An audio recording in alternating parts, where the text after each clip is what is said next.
Waiting for Godot is one of the most influential and unusual plays of the 20th century. Written by Samuel Beckett and first performed in Paris in 1953, it challenged traditional ideas about storytelling and changed modern theatre forever.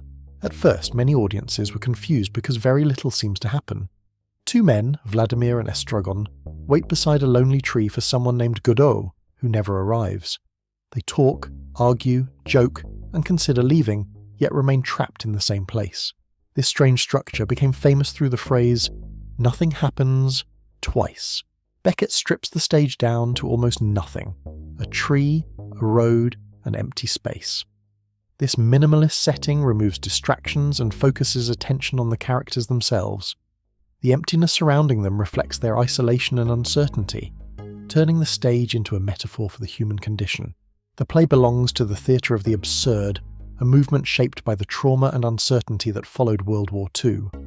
Unlike traditional drama with clear stories and resolutions, absurdist theatre focuses on repetition, confusion, silence, and unanswered questions. In Beckett's world, certainty is impossible. Time in the play feels circular rather than linear.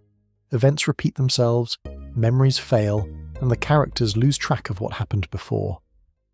By the end of the play, almost nothing has changed. Beckett creates the feeling that life itself may be an endless cycle of waiting and repetition. The play centres on two contrasting pairs of characters. Vladimir and Estragon survive through companionship and shared waiting. Pozzo and Lucky represent hierarchy and control, with one commanding and the other obeying. Together, these relationships explore different ways people cope with uncertainty. Although the play deals with loneliness, fear, and despair, it is also surprisingly funny.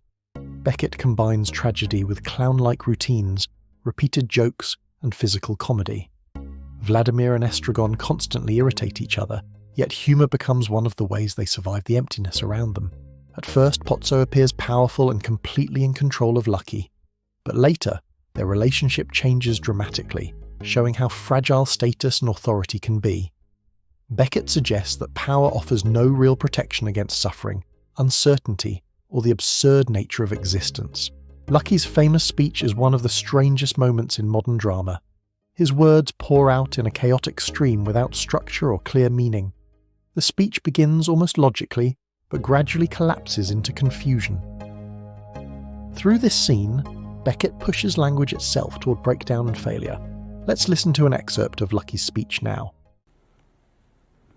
Given the existence as uttered forth in the public works of Puncher and Watman of a personal God, qua, qua, qua, qua, with white beard, qua, qua, qua, qua, outside time, without extension, who from the heights of divine apathia, divine athambia, divine aphasia, loves us dearly, with some exceptions, for reasons unknown, but time will tell, and suffers like the divine Miranda with those who, for reasons unknown, but time will tell, are plunged in torment, plunged in fire, whose fire flames, if that continues, and who can doubt it, will fire the firmament, that is to say, blast hell to heaven.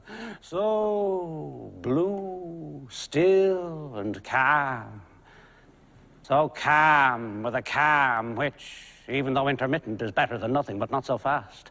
And considering what is more, that as a result of the labours left unfinished, crowned by the Academy of Anthropometry of Essie and Posse of Testu and Cunard, it is established beyond all doubt, all other doubt than that which clings to the labours of men, that as a result of the labours unfinished of Testu and Cunard, it is established as hereinafter, but not so fast, for reasons unknown, that as a result of the public works of Puncher and Watman, it is established beyond all doubt, that in view of the labours of Fartov and Belcher, left unfinished, for reasons unknown, of Testu and Cunard, left unfinished, it is established what many deny, that man and Posse of Testu and Cunard, that man in Essie, that man in Short, that man in Brief, in spite of the strides of alimentation and defecation, is seen to waste and pine. In Waiting for Godot, silence is just as important as dialogue. Beckett uses long pauses to create discomfort and tension. Instead of giving audiences clear explanations, the silence forces them to sit with uncertainty. Even moments where nothing is said become emotionally powerful. Beckett never explains who or what Godot really is. Some interpret Godot as God, hope, salvation, meaning, death, or the future itself. Beckett refused to confirm any single interpretation. The mystery is the point. Human beings spend much of life waiting for answers that may never come. The characters struggle with memory, identity, and purpose. They repeat routines and conversations as though trying to create meaning through habit. Beckett presents human beings as incomplete and uncertain, reflecting existentialist ideas that became influential after the Second World War. Despite its bleak atmosphere, the play is not entirely hopeless. Vladimir and Estragon continue talking, joking, and returning to each other day after day. Beckett suggests that companionship may be one of the few ways people endure loneliness, uncertainty, and the endless act of waiting. Today, Waiting for Godot remains one of the most studied and performed plays in the world. Its influence extends across theatre, literature, philosophy, and film. The play continues to resonate because it captures universal human experiences: uncertainty about the future, fear of loneliness, and the enduring search for meaning and hope.